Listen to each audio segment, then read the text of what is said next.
you probably know by now, depending, for what length of time you've been watching my videos, I have this accent. It's an Eastern European accent. So I was born and raised in Romania, and my first contact with the States was back in 2010. So, I got a job offer at IHOP. I was just a busboy, right? So when I arrived, the first thing that I had in mind was, the only things that I knew about America was what I was, seeing in movies. So I knew, coming over, I was always thinking, America is the land of opportunity. You can do whatever you put your mind into it, right? So I came here, a friend of mine was waiting for me in the airport, and I kid you not, when I landed, I had $300 in my pocket. Not a dollar more, not a dollar less. I had to loan about $2,000 to pay for my flight and to also have, for the first month of rent or whatever, like that $300 was actually not enough. So this friend of mine let me live with him for about 2 months, and then, he let me find a job and all that, and then I paid back the rent and everything else. But those first 2 months was one of the most important months in my entire life. I learned so many things, so many survival skills in those 2 months that I didn't even know I had in me, right? So the reason that I say you can relate with this a lot is the fact that we've been through a really weird last 12, 13 months, right? Like I know on this channel, I talk a lot about, grow your business and start investing and build a side hustle and things like that.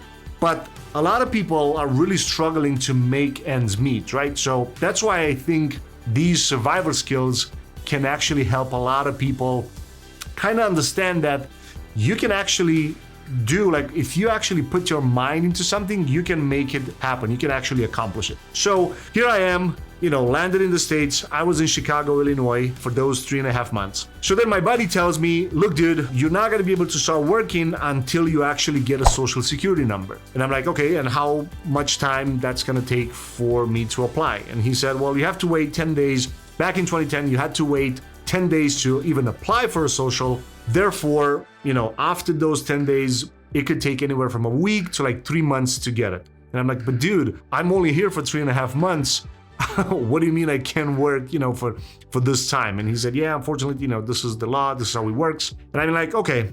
So I started, every day just kind of going on a few websites to see if I can even apply to some sort of jobs. And again, my buddy told me, look, dude, there's no point for you to try, because everywhere you go, they're going to ask you for your social. And at that point, I actually didn't speak much English. Like I studied in high school some grammar. So coming over, I thought I know how to speak, but then when I was put face to face with somebody, I just couldn't find my words to have a conversation. If you were talking to me, I could understand what you were saying, but it was really, really hard, to start talking. And the main reason that happened, I was with him, I was with this buddy of mine for a couple of days right after I landed. So he took me to, this place, IHOP, what he was working at, and I heard him speak for a couple of times. And I just realized, like, oh my God, like this guy was speaking English so well, almost not even having an accent. And I compared myself with him, and I almost felt this fear that, oh, I'm never going to be able to speak English at this level. Therefore, I shouldn't even try to have this conversation with people. So I was trying to avoid as many times every conversation that I was potentially, put in.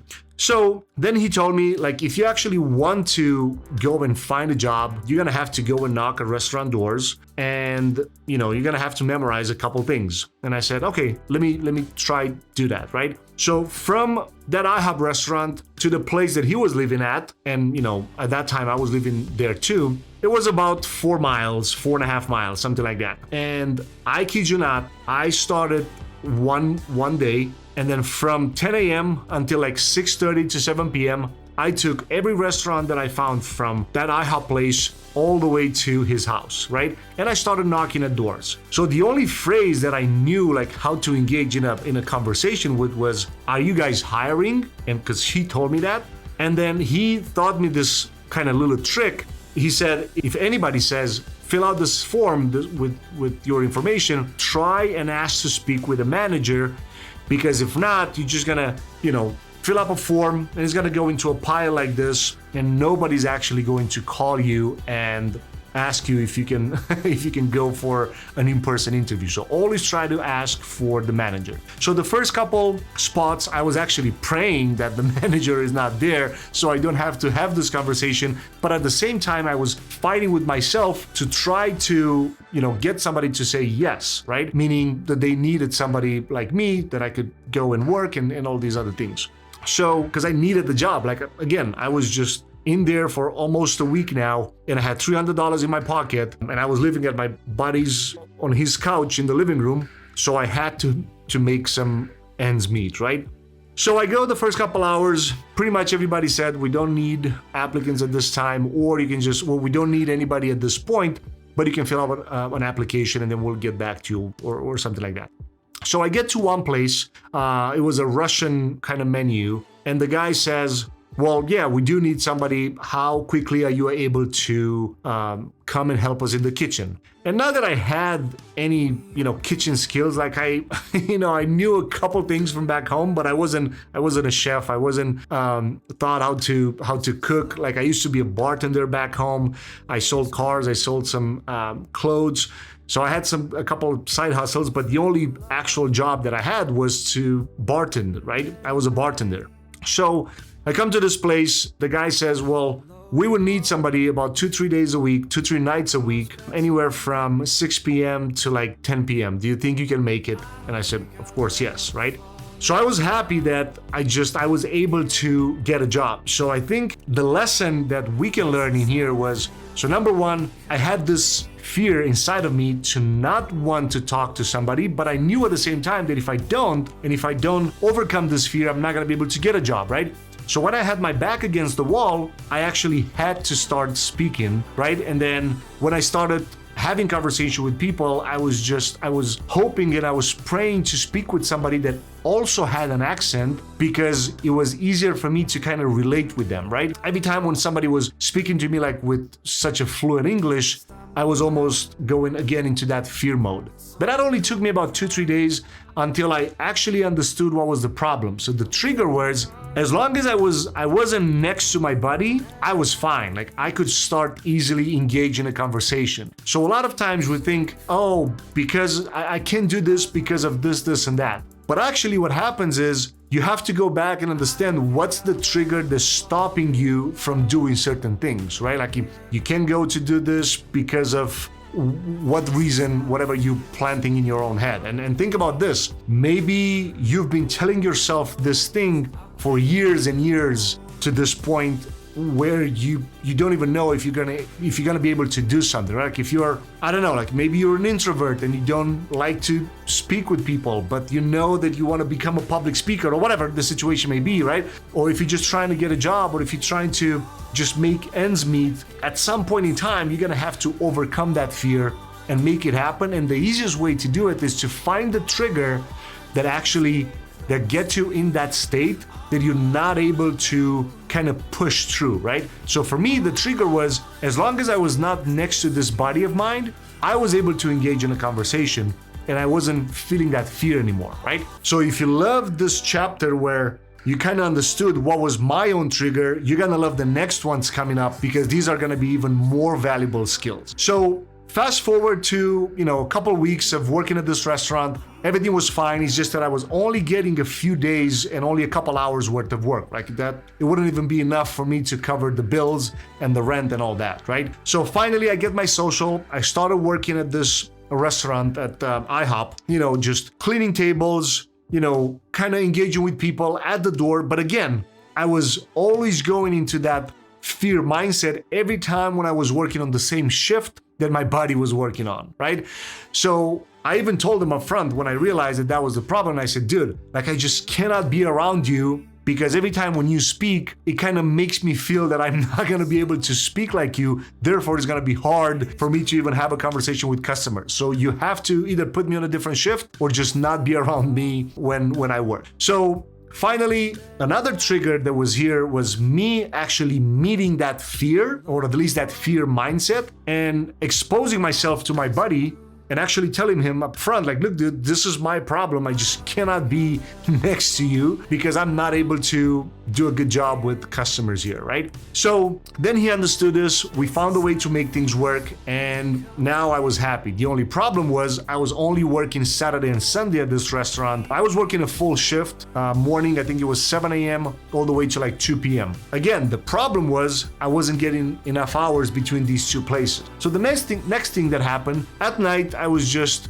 at the pool, the community pool. So I was talking to a couple of people, and I learned that, every time when you put yourself into a position where you can ask questions, you have nothing to lose, right? So then I started asking questions every time when I was meeting a new person, if they knew somebody that were just needing extra help at any kind of job. Like I was willing to do anything as long as, it was legal. So then I found this guy that says, dude, a friend of mine is looking for a person to help him in his cleaning company. It was a commercial cleaning company. They were cleaning a bunch of stairs and buildings. And I said, hell yeah. How can I get in touch with him? And he said, well, I can take you there first thing in the morning. Are you able to come there around 7 a.m.? And I said, yes. The only problem was this place was around 10 miles away from the place that I was living at. So, on our way there, the guy calls me and asks, dude, I mean, do you have a car? Do you have some sort of method of transportation that can you get here every morning at 6:30? And of course, me not wanting to lose the job, I said, yes, I'm gonna be able to get there no matter what. And he said, cool. So I go there, I see what I have to do and all that. And then next morning, so during that time, from the time that I left the apartment all the way until I get to the job site, I was looking for, ways for me to remember different places because I knew I'm gonna have to ride my bike. Like the only method of transportation at that time that I had access to was a bike. And because of, the start time at this job was 6:30, the bus was only leaving around 6:15 from the place that I was living at, so I wasn't getting there in time. So I knew that I have to be on time to be able to, keep this job. So I was working from 6:30 to 11:30, so around 5 hours. And, the task that I was assigned to was just cleaning stairs, cleaning the hall rooms, the toilets over there, and all that, the whole kind of task situation that was normal in a commercial cleaning company, right? So I get there. Every morning, I had to wake up around 4 a.m. to be able to, just get myself ready and then ride my bike to get there. Because, with time, after like 3 weeks to a month, I was able to make that 10-mile range with my bike in less than an hour. The first couple of weeks, the problem was I didn't know exactly how to get there because my phone at that time didn't have a GPS. So, I had to just figure it out. That's why I was, waking up at 4 a.m. to be able to get to the job site at 6:30 to only work for 5 hours in this cleaning company and then come back home. I also knew that I still have more than half a day available, even though I was pretty exhausted, not from the job necessarily, but from me biking 10 miles to get there, 10 miles to come back, right? So again, the lesson that we can all learn from here was I just embraced the fact that, hey, I'm gonna have to make it happen. So no matter what, I'm gonna get to the job site. So what exactly we can learn from this? So what I had to do was to figure out how to get there. That was number one. Number two was to be able to get there on time. That was number two. And then number three was like, all right, if I'm able to keep this pace, this job was offering me 5 hours a day, 5 days a week. So now my whole purpose was, okay, make sure you can keep this job for the rest of, 3 months that I was there, and then be able to find another job in the afternoon. But the way that I kind of look at this thing was like, okay, even though it was not easy at all, to bike 10 miles, almost 10 miles and a half every morning at 5 a.m., and then be back, at 11:30, another 10 miles with a bike. So I remember I lost, about 20 to 30 pounds in a matter of like all these 3 months. And I remember the first time that I spoke with my parents, my family back home on Skype, and they saw me. And I remember I lost, that, 20 to 30 pounds fairly quickly within the first month and a half, I would say. So, and then after, that month and a half, I didn't lose more, but those 3 months, I kind of like the whole thing was like about 30 pounds. So it was a big difference, right? I remember when I landed, I was roughly around 92, 93 kilos, which is about 200 pounds-ish. And then I lost 20 to 30 pounds within that month. So that was, pretty big impact for, my family to see me on Skype and realize like, oh, damn, like what's going on? Are you okay?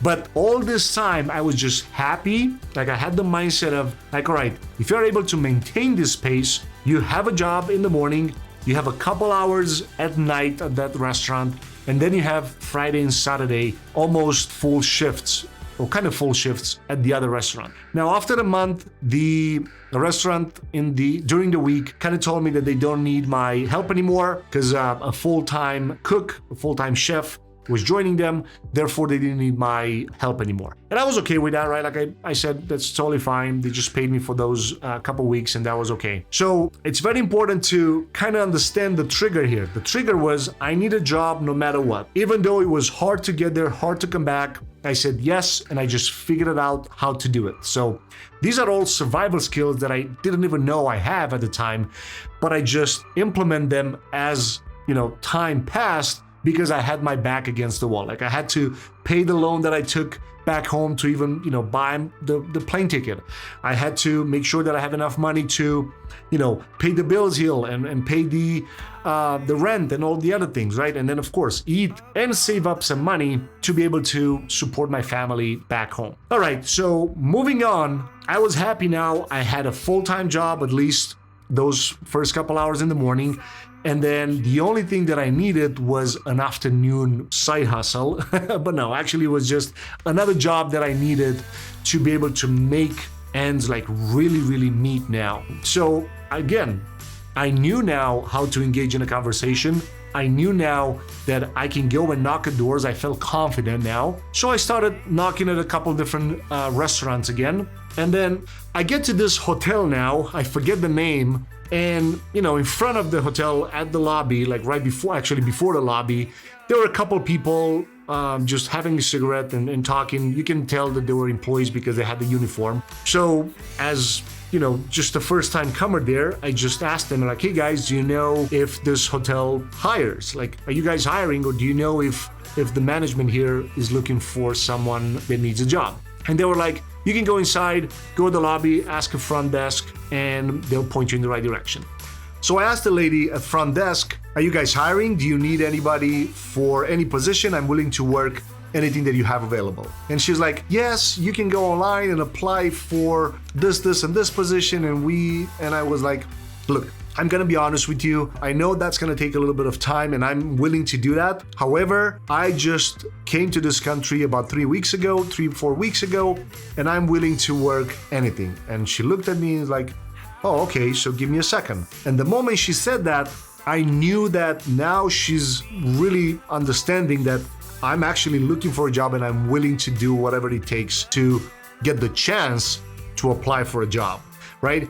So again, I remember what my buddy said, always ask for the manager, always try to kind of avoid applying, online or just fill out an application. You want to talk to the manager so you can do a little bit of selling. Because now, again, I felt confident having that conversation. So manager comes and she's like, are you available now for a quick interview? And I said, yes. And she said, we have a couple positions in maintenance and also cleaning. Do you have any experience? And I'm like, yes, I do have experience. I know to do this, and that. So of course, I had to kind of sell myself a little bit, but the selling point that I always knew that it worked from the moment that the lady from the front desk told me, let me call a manager. I knew that if I say that I'm committed to start working like as soon as possible, and I'm willing to do whatever it takes, whatever job they have available, she said, perfect. How soon can you start? And I said, well, tonight or tomorrow, like as soon as possible. She's like, oh, like you're really looking for a job. And I'm like, yes. And I told her the story that I just came here. I came to this country just 3 weeks ago. I'm willing to do whatever it takes. I'll take whatever job it takes, whatever you need me to do. And she was like, perfect. So next day I show up, on time, So I kid you not, they tell me the shift that we have available is between 2 p.m. and 10 p.m. Does that work for you? And of course it worked for me, because now it was perfect. I was working in the morning from 6:30 to 11:30. I had time to come at home, take a shower, eat a little bit. And then the hotel was only 5 minutes biking from the place that I lived nearby. So that was the perfect scenario. Now, I was so happy because I had the morning fill up with a couple hours of work. I had the afternoon completely booked up, right? Because I was working from 2 p.m. to 10 p.m. The hotel was also providing lunch, uniform, and all the rest. And during the weekends, I was working at this restaurant, right? So if we go backwards a little bit, and just 3 to 4 weeks prior to this point, I was this guy that just landed in Chicago, first time in US ever, without a job, without even knowing English, or at least knew a little bit of grammar.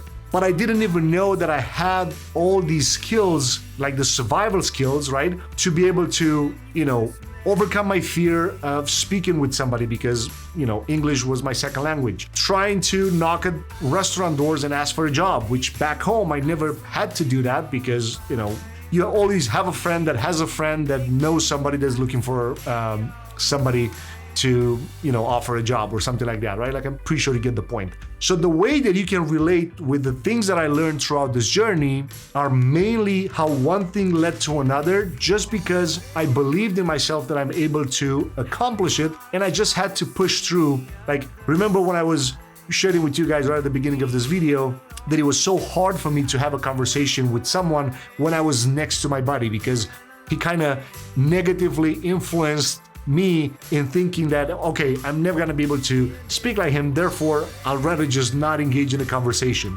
So think about how many times you're put in a position where you don't want to do something because of one thing, right?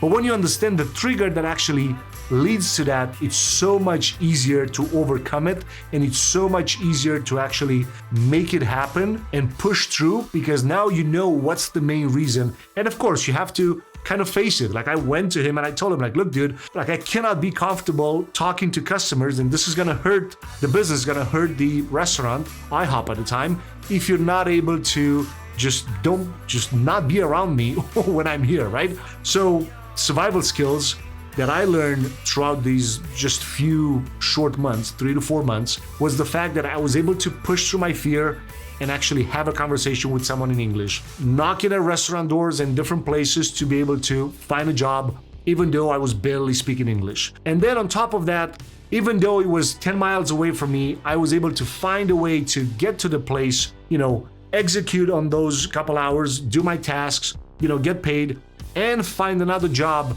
in the afternoon to be able to kind of fulfill my need of, get a job or get multiple jobs to be able to pay the money that I owed back home, and be able to, sustain myself and help my family throughout those couple months of spending in Chicago.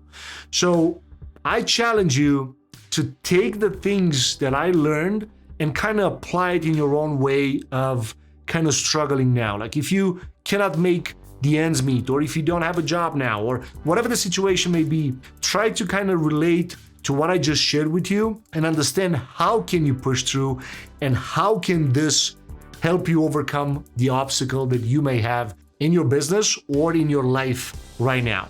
All right? So I'm actually really curious to see what you guys think about this journey of mine, and how is this actually applying to your own journey. And I hope you just take a lesson out of this whole thing and kind of apply it to your own set of struggles, to your own journey, to whatever you are right now. And this should inspire, and I hope it inspires you to kind of push through and be able to finally make something happen for yourself in your personal life, in your finances, or in your business. All right, so let me know in the comments what you think about this, and I just cannot wait to see you guys in the next video, part 2 of the story, just a few years later when I came back to US, and then how I was able to, find a job and then start a business from that point.